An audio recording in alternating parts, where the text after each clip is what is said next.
ये चैनल सुशांत सिंह राजपूत को समर्पित है। If you like this video, please like, subscribe, share and comment right now. Please do. कृपया हमारे चैनल को सब्सक्राइब करें। सेम वीडियो स्कैनर और रात रहने पर अधिक वीडियो के लिए नीचे दिए गए डिस्क्रिप्शन में देखें। आप लोग वीडियो देखते हैं लेकिन सिर्फ दोस्तों को सब्सक्राइब नहीं करते यार। प्लीज मेरे चैनल को सब्सक्राइब करें और अपने भाई को शेयर करें। आपके सामने एक बड़ा सा रेड बटन है। हाँ, है। दबा दिया, आगे बोलो। सभी को नमस्कार, मेरे चैनल में आपका स्वागत है। मेरा नाम विनय राज है और मैं आपके लिए दुनिया भर की कुछ सबसे कुख्यात सच्चे अपराध के मामलों को लेकर आया हूँ, जिन्हें याद रखना चाहिए और सीखना चाहिए। मेरे चैनल का समर्थन करने के लिए धन्यवाद। और यदि आप सच्चे अपराध प्रशंसक हैं लेकिन वैश्विक मामलों से परिचित नहीं हैं, सुनिश्चित करें कि आपने मेरे चैनल को सब्सक्राइब किया है। आज का मामला नई दिल्ली, भारत में हुआ। यह मामला संभवतः इतिहास में सबसे व्यापक रूप से ज्ञात यौन अपराध मामलों में से एक है। वैश्विक विरोध प्रदर्शन और महिला अधिकार आंदोलन भारत में लिंग आधारित हिंसा को रोकने के लिए आमूलचूल सुधारों का आह्वान कर रहे हैं। अब आइए उस मामले को देखें जो हमें देखना है। 16 दिसंबर 2012 को 22 वर्षीय फिजियोथेरेपी में प्रवेश करने वाली ज्योति सिंह और उनके पुरुष मित्र अवनींद्र प्रताप पांडे ने मुनीर खान के पड़ोस में फिल्म लाइफ ऑफ पाई देखने के साथ एक अच्छी रात बिताई और दक्षिण दिल्ली से घर लौटने के लिए लगभग 9 बजे बस में चढ़े। 30 अपराह्न बस में ड्राइवर समेत 6 लोग सवार थे। उनके बस में चढ़ने के कुछ देर बाद ही उसके पुरुष मित्र को एहसास हुआ कि बस अपने सामान्य मार्ग से भटक गई है और कुछ बाहर है। उन्होंने एक ड्राइवर से पूछा कि वह उन्हें कहां ले जा रहा है और तभी कार में पहले से मौजूद 6 लोगों के समूह ने उन्हें धमकी देनी शुरू कर दी कि वे उनसे पूछे कि वे इतनी देर तक अकेले क्या कर रहे थे। इससे एविंद्रा और उन 6 लोगों के बीच हाथापाई हो गई। वह गंभीर रूप से बेहोश हो गई थी। तभी उन लोगों की नजर अचानक जूडी पर पड़ी जो डरी हुई थी और उसे बस के पीछे ले गए। पुरुषों ने उसे लोहे की रॉड से बेरहमी से पीटा और बारी बारी से उसका यौन उत्पीड़न किया। बाद में मेडिकल रिपोर्ट से पता चला कि उसके साथ दुर्व्यवहार किया गया था। कुंद पुलिस रिपोर्टों के अनुसार उसके पेट, आंतों और जनांगों तक ज्योति ने गोरे लोगों से लड़ने की बहुत कोशिश की। उसके 3 हमलावरों पर निशान थे। इससे लोग नाराज हो गए और उसकी बहादुरी के लिए उस पर बेरहमी से हमला किया गया। ऐसा करने के बाद हमलावरों ने बेहोश पीड़ितों को चलती बस से बाहर फेंक दिया। बाद में एक राहगीर ने उन्हें रात 11 बजे के आसपास पाया। दिल्ली पुलिस को बुलाया गया और जोड़े को तुरंत सफदरजंग अस्पताल ले जाया गया, लेकिन ज्योति को आपातकालीन देखभाल मिली और उसे जीवन रक्षक प्रणाली पर रखा गया। हमले से उसकी विंडो का लेंस टूट गया, लेकिन जब मीडिया ने हमले का खुलासा किया तो सदमे की लहर दौड़ गई। पूरे देश में ज्योति को कई बार गुजरना पड़ा।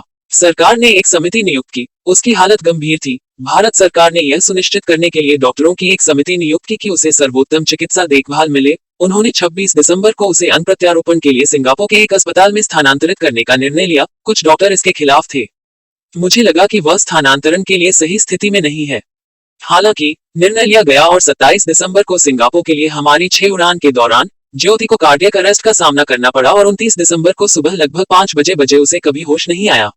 दिल्ली पुलिस ने उस भयावह घटना के एक दिन के भीतर ही उसे मृत घोषित कर दिया। संदिग्धों को गिरफ्तार करने में सक्षम हुए। सीसीटीवी फुटेज के माध्यम से चार्टर बस की पहचान की और ड्राइवर को ढूंढ लिया जो 30 वर्षीय फ्रांसिन निकला। पीड़ित पुरुष की मदद से पुलिस हमलावरों के स्केच हासिल करने में सफल रही। उन्होंने 2 पीड़ितों के मोबाइल फोन का भी पता लगाया जो हमलावरों द्वारा 6 लोगों द्वारा चुराए गए थे, जिनमें बस चालक राम सिंह और उसका 26 वर्षीय भाई मुकेश 20 वर्षीय शामिल थे। विनय शर्मा एक सहायक जिम प्रशिक्षक, 19 वर्षीय कविता गुप्ता एक फलसिला, मोहम्मद अफरोज नाम का 17 वर्षीय किशोर और 28 वर्षीय अक्षय टकर, जो रोजगार रिपोर्ट की तलाश में दिल्ली आए थे, ने खुलासा किया कि घटना के दिन पहले पुरुषों के समूह ने एक साथ पार्टी की थी और नशे में थे। राम जो चार्टर बस चला रहा था, सप्ताह के दिनों में बस को बाहर ले जाने और लोगों के साथ कुछ मौज मस्ती करने का फैसला किया। भले ही बस में 35 वर्षीय बड़ाई होने के कारण सार्वजनिक यात्रियों को लेने की अनुमति नहीं थी और सबसे पहले एक 35 वर्षीय बड़ाई को देखा। अंत में उसे लूट लिया और पीटा। उस आदमी को बस से फेंकने से पहले बड़ाई को गंभीर चोट नहीं आई थी और उसने पुलिस को इसकी सूचना दी, जिससे इससे भी क्रूर अपराध को रोका जा सकता था, जिसके तुरंत बाद पुलिस ने कोई कार्रवाई करने से इनकार कर दिया। इसलिए हमलावर अपनी गर्दन तलाशने के लिए खुलेआम भाग रहे थे। 3 जनवरी 2013 को युवा जोड़े की मौत। 3 जनवरी 2013 को जोड़ी की मौत के 5 दिन बाद पुलिस ने 5 वयस्कों के खिलाफ आरोप दायर किया। किशोर न्याय बोर्ड द्वारा अपराध के दिन मोहम्मद अफरोज को 17 वर्ष और 6 महीने का घोषित किया गया था। इस बोर्ड ने उसे यह निर्धारित किया कि अफरोज पर एक वयस्क के रूप में मुकदमा नहीं चलाया जाएगा, इसलिए उस पर किशोर न्यायालय में अलग से मुकदमा चलाया गया। 10 जनवरी को संदिग्ध वकीलों में से एक ने मीडिया को बताया कि हमले के लिए पीड़ित जिम्मेदार थे क्योंकि उन्हें सार्वजनिक परिवहन का उपयोग न करने के बारे में बेहतर पता होना चाहिए था। उन्होंने यह भी कहा कि जोड़े को देर रात तक घूमना नहीं चाहिए था। उन्होंने अपनी बकवास को यह कहकर और भी आगे बढ़ा दिया कि उन्होंने सम्मानित महिला के साथ यौन उत्पीड़न की एक भी घटना नहीं देखी है। इससे यह पता चलता है कि 11 मार्च को वह महिला आमतौर पर क्या सोच रही थी। 2013 में बस ड्राइवर राम सिंह को उसकी कोठरी में लटका हुआ पाया गया, जिसे वह 3 अन्य कैदियों के साथ इस्तेमाल करता था। अधिकारी इसकी पुष्टि करने में असमर्थ थे कि यह आत्महत्या थी या हत्या। इसके बाद सार्वजनिक आक्रोश और 10 सितंबर 2013 को फास्ट ट्रैक कोर्ट में त्वरित सुनवाई की मांग की गई। दिल्ली के वयस्कों को उनके अपराधों का दोषी पाया गया और 13 सितंबर को उन्हें फांसी की सजा सुनाई गई। कम सजा की उनकी याचिका को न्यायाधीश जियोकेश ने खारिज कर दिया। उन्होंने कहा कि उनके द्वारा किए गए अपराधों ने भारत की सामूहिक चेतना को झकझोर दिया है और उन्होंने जो किया है उस पर वे आंखें नहीं मूंदेंगे। किशोर को अधिकतम सजा प्राप्त करते हुए 31 अगस्त 2013 को हत्या और हमले का भी दोषी ठहराया गया था। 3 साल की जेल की सजा काट रहे किशोर को 20 दिसंबर 2015 को रिहा कर दिया गया, जबकि मौत की सजा के दौरान भी मुकेश सिंह ने दिखाया कि पीड़ित को कोई पछतावा नहीं है। उन्होंने उस पर विरोध करने का आरोप लगाया और कहा कि अगर उसने हमले की अनुमति दी होती तो वह जीवित होती। 13 मार्च 2014 को दिल्ली उच्च न्यायालय ने 4 लोगों की मौत की सजा की पुष्टि की। हमलावरों के लिए अपील की गई कि 5 मई 2017 को उन्हें मौत की सजा दी जाए। कुछ वकीलों ने राष्ट्रपति से दया की भी मांग की, लेकिन ये प्रयास व्यर्थ थे और दोषियों को 20 मार्च 2020 को तिहाड़ जेल में फांसी दे दी गई। 30 मिनट तक फांसी पर लटकाए जाने के बाद उन्हें मृत घोषित कर दिया गया। दुनिया भर में लोग इस घटना से सदमे में थे। स्पष्ट रूप से यह 14 भारतीयों का भी रक्तरंजित मामला था। जैसे ही मीडिया रिपोर्टिंग के माध्यम से महिला की चोटों की जानकारी पूरी दुनिया को मिली, लोग नाराज हो गए और इंडिया गेट और नई दिल्ली के रेसिन हिल पर विरोध प्रदर्शन शुरू हो गए। इसी तरह के विरोध प्रदर्शन पूरे देश में हुए हैं।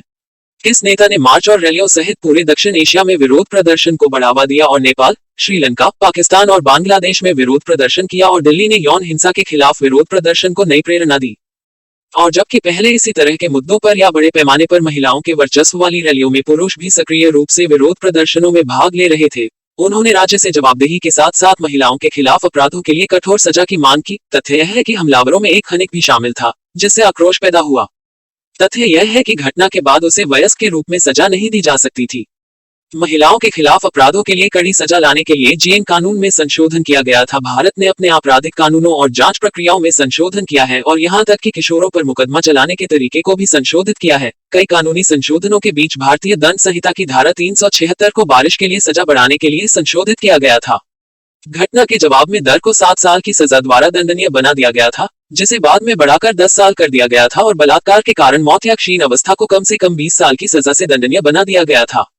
2015 में नाबालिग हमलावर की रिहाई के बाद किशोर न्याय अधिनियम में संशोधन किया गया ताकि 16 से 18 वर्ष की आयु के नाबालिग हमलावरों पर जघन्य अपराध का आरोप लगने पर वयस्कों के रूप में मुकदमा चलाया जा सके। सभी कानूनी संशोधनों के बावजूद अपराध भारत में महिलाओं के खिलाफ अपराध अभी भी व्यापक हैं। भारतीय विशेषज्ञों का कहना है कि कानून और समाज को साथ साथ विकसित होने की जरूरत है। इसमें कोई सवाल नहीं है कि कानूनों के अनुचित कार्यान्वयन को हल करने की आवश्यकता है, लेकिन अगर समाज में गहरी जड़ें जमा चुके पितृसत्तात्मक मूल्यों को संबोधित करने के बारे में सार्थक बातचीत की सुविधा प्रदान करना है, तो इसे रोकने के लिए भी महत्वपूर्ण है। आज के लिए बस इतना ही। यदि आप चाहते हैं कि मैं आपके देश के हाई प्रोफाइल मामलों को कवर करूं तो आप नीचे अपनी सिफारिशें छोड़ सकते हैं। मेरे वीडियो देखने के लिए धन्यवाद और जल्द ही आपसे मुलाकात होगी।